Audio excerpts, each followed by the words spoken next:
안녕하십니까. 런드리 익스프레스 샵 사업 소개를 맡은 더 빌더스의 이용권 대표라고 합니다. 저는 오늘 저희가 운영하고 있는 런드리 익스프레스 샵의 가맹 사업을 소개해 드리고자 합니다. 저희가 소개에 앞서서 유의사항을 말씀을 드리면, 저희는 기존에 사업을 해왔던 성과를 바탕으로 해서 이 자료를 만들었고, 미래에 있어서 좀 변동의 여지가 있다는 부분, 그다음에 두 번째는 저희가 기존에 쌓았던 수익률들을 바탕으로 해서 말씀을 드리지만, 이 자료에 있는 것들이 모든 점포의 수익률로 반영이 되지는 않을 수 있다는 점을 미리 말씀을 드리고 넘어가고자 합니다.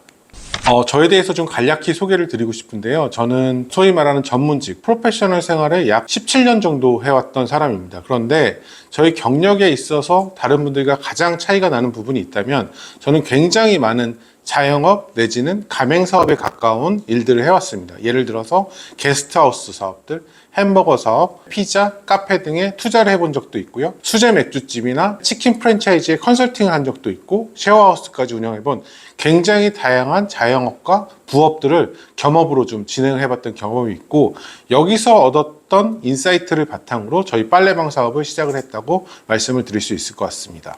저는 크게 오늘 세 가지를 말씀을 드리는데요. 우선 첫 번째는 베인앤컴퍼니 출신의 프로페셔널 컨설턴트가 빨래방 사업을 창업한 이유, 왜 이 산업이 좋은지. 두 번째, 그 빨래방 산업 안에서도 우리 런드리 익스프레스 샵이 어떤 강점이 있는지. 그리고 마지막으로 이 사업들을 누가 하시고 얼마나 버는지, 이렇게 세 가지에 대해서 말씀을 드리도록 하겠습니다.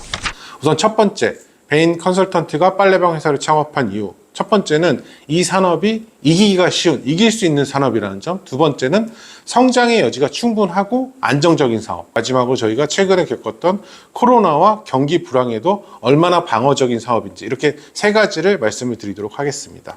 제가 빨래방 사업을 선택한 이유는, 저희가 회사들을 다니면서 사업을 기획한다고 하면 굉장히 거시적인 관점의 시장의 매력도, 시장 구조의 특성들을 살펴봐서 거시적인 관점에서 우리가 신규로 진출한 신사업들을 결정하는데요. 자영업자가 하는 사업들은 여기 대기업들이 추진하는 사업과 좀 달라야 된다는 걸 제가 인사이트를 얻을 수가 있었습니다. 예를 들면 자영업자들한테 시장은 페이버러블한데 대기업 입장에서는 진입을 하기에는 짜치거나 아니면 정부의 규제가 있는 사업. 그다음 두 번째는 초기 투자가 과도하지 않아야 되고, 굉장히 중요한 두 가지가 있는데, 하나는 여러분들 같이 똑똑한 사람들 내지는 부업으로 하는 사람들이 하기에는 손이 많이 가는 사업이어야 될 것. 마지막으로는 사업 운영을 위해서 인력 관리 스트레스가 적을 것. 이게 굉장히 중요한 요소라고 할 수 있습니다. 예를 들어서 제가 예전에 맥주집 운영한 적이 있었는데, 알바생들이 빵꾸를 내게 되면 결국엔 사장인 제가 가서 맥주통을 나르고 설거지를 하고, 이런 것들 때문에 인력 관리 스트레스가 굉장히 심했었는데, 이런 부분들이 자영업자로서 내지는 부업으로서 사업을 선택할 때 굉장히 중요한 요소라고 말씀을 드릴 수 있을 것 같습니다. 빨래방 산업 같은 경우에는 일본하고 한국을 좀 비교를 해서 보는 게 좋을 것 같습니다. 왜냐하면 대한민국의 리테일들은 결국 일본을 쫓아가는 경우가 굉장히 많은데요. 일본 같은 경우에 보면은 2022년도 기준으로 해서 연간 5.3%의 성장률을 보이면서 25,000개의 빨래방이 있고요. 국내 같은 경우에는 2022년도 기준으로 약 한 4,500개 정도의 빨래방들이 전국에 있었는데, 절대 숫자를 비교를 하는 것보다 더 유의미한 비교는 인구당 점포수, 그리고 1인 가구당 점포수가 몇 개가 되는지 비교를 해보면 되는데, 국내 같은 경우에는 인구당 점포수가 1만 명당 0.9개, 일본 같은 경우에는 1만 명당 2.1개가 있고요. 1인 가구의 점포수를 비교해보면 국내는 0.7개, 일본 같은 경우에 1.7개가 있는데, 결국 그 얘기는 무슨 얘기냐, 일본과 동일한 숫자까지 성장할 수 있는 여력이 있다라고 생각을 한다면 현재보다 2배 정도는 성장할 수 있는 여지가 있다라고 판단해 볼 수 있을 것 같고, 이 판단의 근거에는 이 시장, 이 산업을 성장시키는 동인이 뭔지 봐야 되는데, 결국 가장 기저에 깔려 있는 건 1인 가구의 숫자가 지속적으로 증가를 하고 있고, 그 1인 가구들이 집은 좁아서 건조기를 줄 수 없는데 건조기를 사용하는 문화가 보급이 되면서 결국에는 건조기를 쓰고 세탁 시간을 줄이기 위해서 빨래방에 온다, 이렇게 이해를 해주시면 좋을 것 같습니다. 소위 말하는 창업 상대장과 저희 런드리 익스프레스 샵을 한번 비교를 해봤는데, 창업 3대장이라고 할 수 있는 치킨, 편의점, 카페 같은 경우에 평균 매출을 보게 되면은 월에 3천만 원에서 4,800만 원까지 굉장히 많이 나오는데, 문제는 매출 대비해서 사장님이 가져가는 수익 같은 경우에 보면 치킨도 그렇고 편의점도 그렇고 카페도 그렇고 평균을 보면 100만 원에서 한 185만 원 선, 최저 시급에도 못 미치는 인건비만 가져가시는 거예요. 그러니까 사장님께서 굉장히 오랜 시간 노동을 하지만 결국 장사를 통해서 가져갈 수 있는 수익은 최초에 투입됐던 초기 투자금에 대비해서 수익률을 비교를 해보면 4%, 2% 은행 이자만 또 못한 수익률이 나오게 되는 거죠. 반면에 저희 빨래방 같은 경우에는 평균 매출은 617만 원에 불과하지만 평균 이익은 300만 원이고, 더 중요한 거는 전주님들이 노동을 하지 않고도 연간 평균 투자 수익률을 봤을 때 20%에 달하는 수익을 가져가실 수 있다는 부분이 굉장히 큰 장점입니다. 물론 그렇게 말씀하시는 분들도 있을 거예요. 치킨집 내 친구는 누가 해서 대박이 났다는. 당연히 그런 사례들이 있죠. 예를 들면 예전에 했던 벌집이 올라가 아이스크림 같은 경우에도 대박이 나는 경우도 있지만, 중요한 거는 평균으로 봤을 때 얼마나 안정적인 수익을 거둘 수 있냐, 이걸 좀 비교를 해보셔야 되고, 그걸 극적으로 증명하는 사례가 패점률을 보시면 되는데, 치킨, 편의점, 카페 같은 경우에는 그에 생기는 치킨집 대비해서 폐점하는 점포수가 160%, 즉 10개가 생기면 16개가 폐업할 정도 폐업률이 높은데, 저희 브랜드 같은 경우에는 개업을 한 이래 현재까지 적자가 났던 매장도 없고 폐업을 했던 매장도 없다는 게 얼마나 안정적인지를 보여주는 극명한 사례라고 볼 수 있을 것 같습니다. 또 이런 것들이 또 증명됐던 사례가 코로나19를 한창 겪었었는데, 이때 저희가 직영점을 8개 정도 운영을 하고 있었어요. 근데 이 8개 매장의 성과를 보면은 코로나 시기에 당연히 3단계, 4단계 높아지면은 매출의 등락은 좀 있었지만, 중요한 거는 평균 매출을 비교를 해봤을 때는 2019년도 대비해서 2020, 21, 22가 굉장히 유사한 수준, 굉장히 경기 방어적인 성격을 보여줬다라고 생각해 볼 수 있을 것 같고, 향후에도 경기 불황이 오더라도 저희 사업 자체는 굉장히 경기 방어적인 성격을 띠고 있다, 이렇게 말씀을 드릴 수 있을 것 같습니다. 다음으로 왜 런드리 익스프레스 샵을 선택하셔야 되는지 말씀을 드릴 텐데요. 우선 첫 번째는 저희의 비즈니스 모델 자체가 다르다. 다른 경쟁사 브랜드들과 저희가 추구하는 사업의 방향과 비즈니스 모델이 다르다는 점.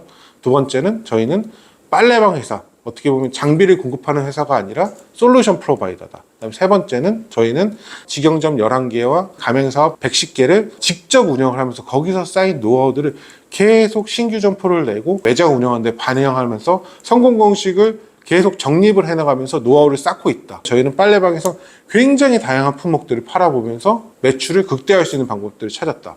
마지막으로 저희는 풀 오토 매장, 다른 브랜드들도 위탁 운영을 한다고 하지만 저희처럼 99%가 넘는 매장을 위탁 운영하는 풀 오토 브랜드는 저희밖에 없다. 이 부분을 자부할 수 있을 것 같고요. 자세한 내용을 좀 살펴보도록 하겠습니다. 우선 비즈니스 모델의 차이를 말씀을 드렸는데, 기본적으로 경쟁사들은 세탁 장비를 수입하거나 아니면 국내에 있는 공장에서 소싱해서 판매하는 대리점 모델을 운영을 하고 있어요. 그 얘기인 즉슨 그들의 수익원은 대부분 기기와 인테리어를 판매해서 남기는 마진이 그들의 유일한 수익원이라고 볼 수 있을 것 같고요. 이 사업들을 하시는 고객님들, 점주님들 같은 경우에도 보면 대부분 생계형 자영업자분들이 실제로 생계를 책임지기 위해서 사업을 하는 경우들이 많습니다.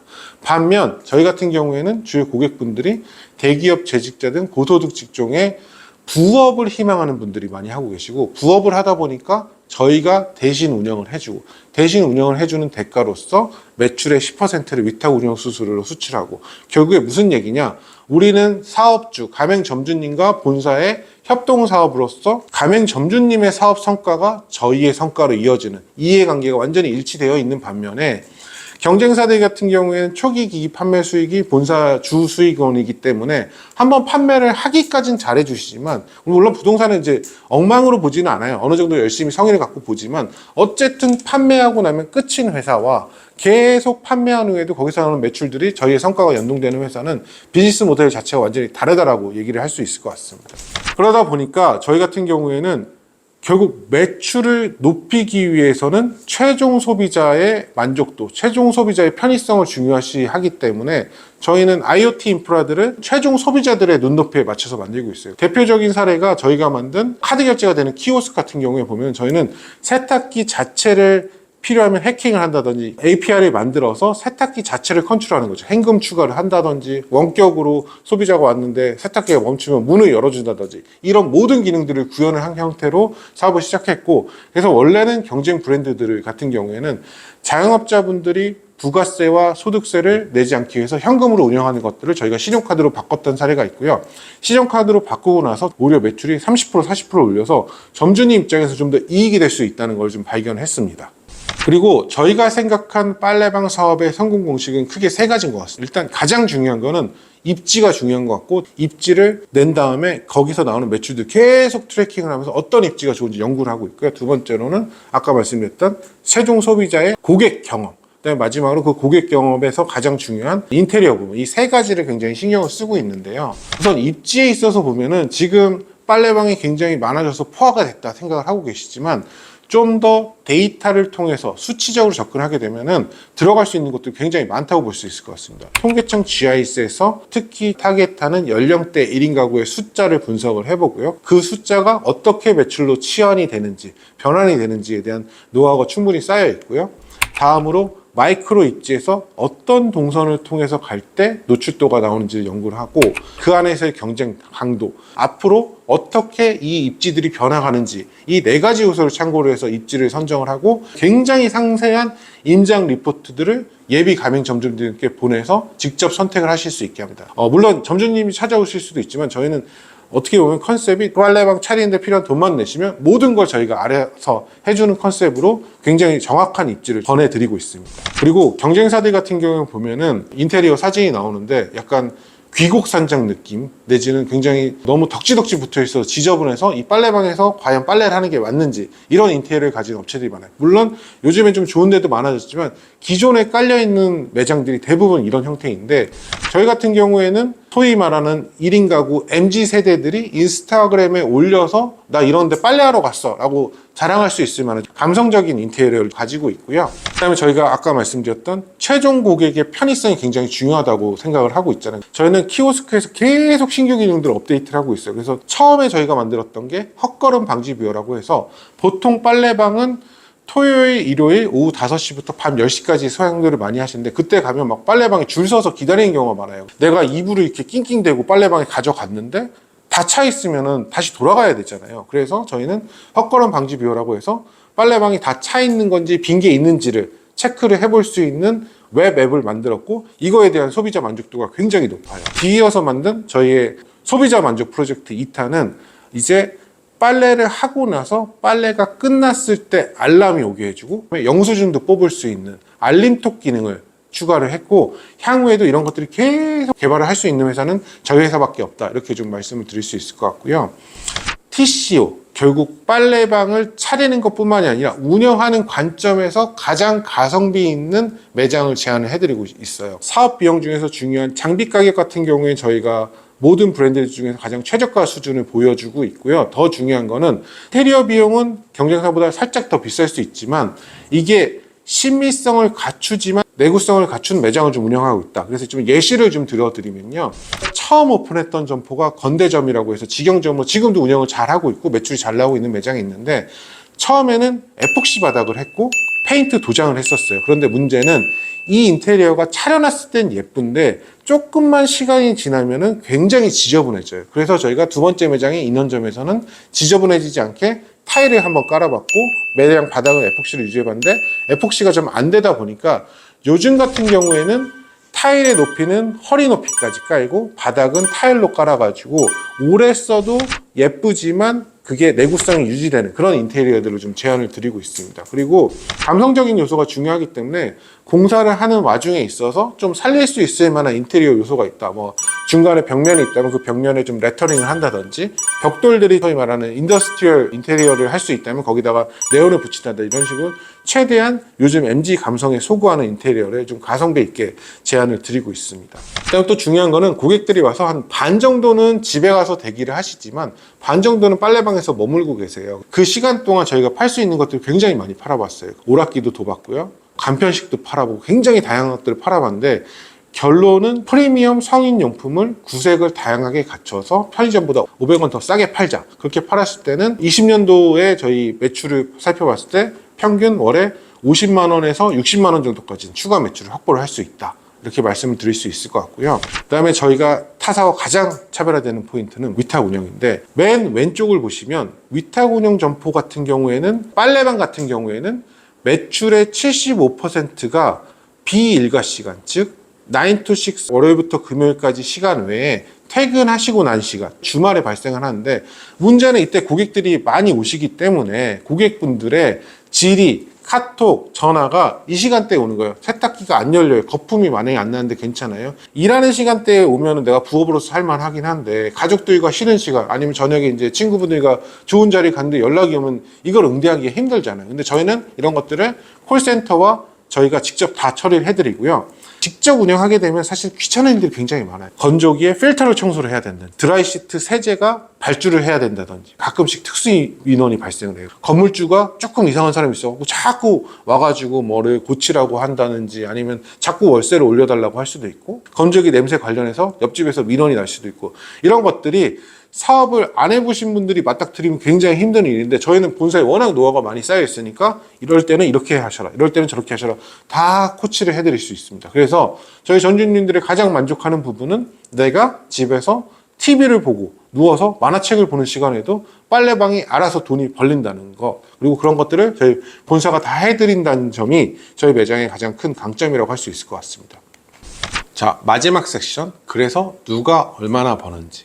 저희는 현재 기존 점포들의 투자 수익률이 20%, 그리고 그 빨래방을 누가 하느냐, 대부분 저희 지인분들 내지는 점주님들의 지인분들이 우리끼리 하고 있고, 마지막으로 이 수익률이 다가 아니라 사업자를 근로소득자가 하시게 되면은 조금 절세를 하실 수 있는 부분이 있어요. 절세를 통해서 투자 수익률을 극대화할 수 있다. 이 세 가지를 좀 자세히 말씀을 드리도록 하겠습니다. 우선 첫 번째, 2023년도 점포들의 성과를 한번 살펴봤어요. 6개월 이상 된 점포들은 매출이 평균적으로 600만 원이 넘게 나고 있어요. 저희가 좀 시뮬레이션 한번 해본 거죠. 우리 변동비 비율이 약 한 17%에 위탁 운영 수수료 10%를 내고, 고정비는 평균 임대료가 한 100만 원 정도 되니까, 이런 것 저런 것들을 다 해봤을 때 이 돈을 투자를 하고 나서 우리가 10년 동안 가져가는 돈을 분석을 해봤을 때, 첫 해에는 조금 못 가져간다고 해서 250만 원, 그 다음에부터는 360만 원씩 가져가는 시뮬레이션을 돌려보니까 평균 수익률이 20%가 나오는 거죠. 그리고 그 아래는 우리 실제 점주님의 운영 성과를 나타났는데, 여기서 주목할 거는 600만 원씩 나올 때는 막 300만 원씩 가져가시죠. 그래서 실제로 그 정도로 가져가는구나를 알 수 있고, 더 중요한 거는 매출이 좀 빠지는 300만 원, 370만 원 나올 때도 적자를 안 보고 90만 원 정도는 가져가실 수 있고, 어떤 입지에 내느냐에 따라서 수익률이 좀 달라질 수 있지만 평균적으로 굉장히 준수한 수익률을 보이고 있고, 매출이 조금 덜 나더라도 적자를 볼 일은 없다. 이 부분을 좀 강조를 해드리고 싶습니다. 그럼 그렇게 좋은 사업이면 너네가 다 하지 라고 할 텐데, 실제로 저희 지인들이 다 하고 있습니다. 120개 매장 중에서 멀티 점포를 운영하시는 분의 숫자가 절반이 넘고요. 그 점주 구성을 보면은 우리의 임직원들도 운영을 하고 있고, 또 임직원의 지인, 가족, 친척, 이미 운영하고 있는 전주님들의 지인들이 추천을 받아서 하는 비율이 60%가 넘어요. 어떻게 보면 저희가 광고나 마케팅을 안 하고도 점주님들이 만족을 해서 추천을 해서 하시는 분들 위주로 돼 있다라고 보시면 될 것 같고, 저희 사업을 하시는 분들의 소셜 스테이터스라고 하나요? 소위 말하는 사회에서 자리를 잡으신 분들, 대기업에 종사를 하시고 한전에서 부회장을 하신 분들, 로펌에서 전문직을 하시는 분들이 부업으로 많이 일을 하시고 계시고, 결국 이분들이 저희 브랜드를 선택한 이유는 말씀드렸다시피 안정적으로 본인들이 손을 대지 않고 수익을 얻어간다는 부분에서 만족을 하신다, 이렇게 좀 볼 수 있을 것 같습니다. 그 다음에 요즘 세금 관련 광고가 많잖아요. 실제로 고소득자분들 같은 경우에는 세금을 굉장히 많이 내고 있습니다. 특히 연소득이 과세표준 기준으로 8,800만 원이 넘게 되면은 소득세는 35%지만 지방소득세와 건보요양률 합쳐보면은 부담하셔야 되는 세율이 42%로 우리나라가 굉장히 세금을 많이 내는 국가인데, 문제는 이런 것들이 점점 더 높아지고 있어요. 건강보험료 같은 경우에도 2010년도에 합산해서 한 5%대였던 게 2021년도에는 지금 7.7%까지 올라갔고요. 그 다음에 소득이 많아지면 좋은 일이지만 점점 더 높은 소득세율의 구간을 신설하고 있고, 그래서 세금을 굉장히 많이들 내시는데, 제가 말씀드리는 거는 탈세를 하고 어떤 불법적인 일을 저지르라는 게 아니라, 근로소득자가 사업자를 내게 되면은 누릴 수 있는 절세 관련된 베네핏들이 있는 것 같아요. 예를 들어서 이런 거죠. 우리가 빨래방을 차리는데 들어가는 비용을, 근로소득자 같은 경우에 이걸 비용으로 인정받을 수 없는데, 사업자 같은 경우에 빨래방 차리는데 내가 한 1억 3천 정도 들었어. 그럼 그거를 자산화 시키고 감가상각비만큼을 비용으로 인정을 받는다는, 그 비용 인정받는 부분만큼은 저희가 소득세에서 절감이 되다 보니까, 결론적으로 얘기를 하면 빨래방 차리는데 드는 비용 중에서 절반 정도는 충분히 소득세를 환급받아서 수익률을 좀 더 높일 수가 있다. 그리고 전문 세무사의 도움을 받아 받아가지고 우리가 사업을 운영함에 있어서도 필요한 비용들을 얹을 수가 있어요. 예를 들면 내가 사업용 차량을 운행을 한다. 그래서 빨래방 왔다 갔다 하는데 필요한 차량들, 그럼 차량 리스비 연간 1,500만 원까지는 비용으로 인정받고, 이런 비용들을 얻게 되면은 내가 빨래방을 통해서 얻는 수익도 수익이지만 절세를 통해서 얻는 수익들도 충분히 가져가실 수 있다. 그리고 이런 부분들은 저희한테 상담을 해주시면 상세하게 좀 상담을 해드리도록 하겠습니다. 다시 요약을 해서 말씀을 드리면 왜 제가 이 사업을 시작했느냐. 이 산업은 절대 강자가 없어서 조금만 머리를 쓰면 쉽게 이길 수가 있고, 이 산업 자체가 앞으로도 성장 가능성이 굉장히 높다. 그리고 로우 리스크의 미드 리턴 정도는 된다. 물론 로우 리스크의 하이 리턴이라고 하면 거짓말이지만 굉장히 준수한 수익률을 적은 리스크를 가지고 할 수 있다는 게 이 산업, 이 사업의 강점인 것 같고, 그 중에서 우리 브랜드가 좋은 이유, 첫 번째는 점주와 본사의 이해가 완전히 일치되어 있는 사업 구조, 사업 모델을 가지고 있다. 그리고 우리는 여기서 얻어진 직접 운영과 위탁 운영을 통해서 갖고 있는 점포들에서 나온 어떤 노하우들을 계속 지속 전파하면서 성공 공시를 강화하고 있다. 풀 오토 매장, 모든 사람들이, 모든 점주님들이 손을 까딱 안 하고도 수익을 가져갈 수 있다. 이게 저희 브랜드의 굉장히 큰 강점인 것 같고요. 마지막으로 우리 사업을 하시는 분들은 평균 투자 수익률이 연간 한 20% 수준으로 시현하고 있다. 은행 이자와 비교해서 우리 돈을 빨래방에 투자하면은 연 20%의 수익을 가져가실 수 있다. 해본 사람들이 더 많이 하는 다수 점포, 대기업 종사자분들의 부업으로서 하고 있다 라고 보시면 될 것 같고, 이에 덧붙여서 텍스 컨설팅을 받아서 절세 및 투자 수익률을 20%가 아니라 조금 더 높일 수 있는 방법이 존재한다. 이 부분들이 이 사업을, 우리 브랜드를 선택하셔야 되는 이유라고 말씀드릴 수 있을 것 같습니다. 이어서 좀 많이 나오는 질문들에 대해서 제가 미리 좀 답변을 드리도록 하겠어요. 그래서 보통 제가 사업에 대해서 좀 제 지인들한테 소개를 하면 나온 질문이, 온라인 세탁업자들이 있는데 경쟁이 어떻게 되느냐 이렇게 물어보시는 경우들이 많아요. 근데 미국의 이런 온디맨드 딜리버리 런드리 업체들은 사실 지금 다 도산이 돼 있고, 이 소위 말하는 온라인 세탁 업체 중에서 가장 투자를 많이 받은 런드땡고 같은 경우에는 빨래방 사업을 시작을 했어요. 그게 무슨 의미인지 생각을 해보시면, 아, 이게 빨래방 사업이 이들과 경쟁이 아니고 더 우수하구나, 이렇게 좀 생각해 보실 수 있을 것 같고요. 시장이 포화가 아니냐 이렇게 물어보시면, 아까 말씀드렸다시피 일본과 비교를 해도 포화가 아니고 계속 점점점 1인 가구의 덴서티가 높아지는 지역들에 분명히 들어갈 수 있는 공백지가 있다라고 판단을 하고 있고, 앞으로 저희는 저희 빨래방 브랜드가 현재는 한 120개, 계약 기준 한 150개가 되지만 200개가 아니라 한 500개까지도 성장할 여지가 있다라고 좀 판단하고 있습니다. 창업 비용은 얼마가 소요가 되느냐?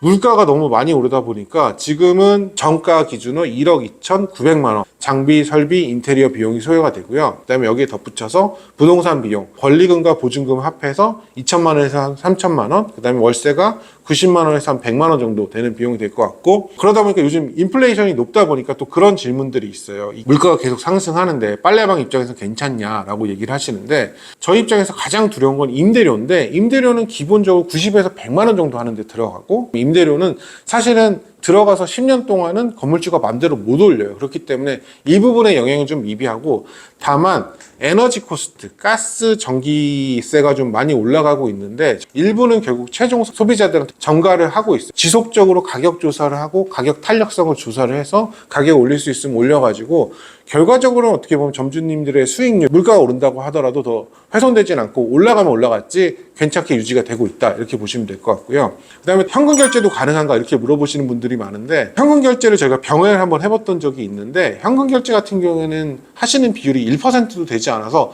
굳이 안 하시는 걸 좀 추천을 드리고 있습니다. 그 다음 마지막으로, 나는 직접 하고 싶어요. 네, 직접 하셔도 됩니다. 위탁, 비위탁 운영은 사업주의 선택 사항인 거고, 위탁 운영 수수료는 10% 정률로 유지가 되고 있고, 각종 소모성 비용과는 별개로 청구를 하고 있습니다. 여기까지 더 빌더스 앤 컴퍼니의 이용건이었습니다. 감사합니다.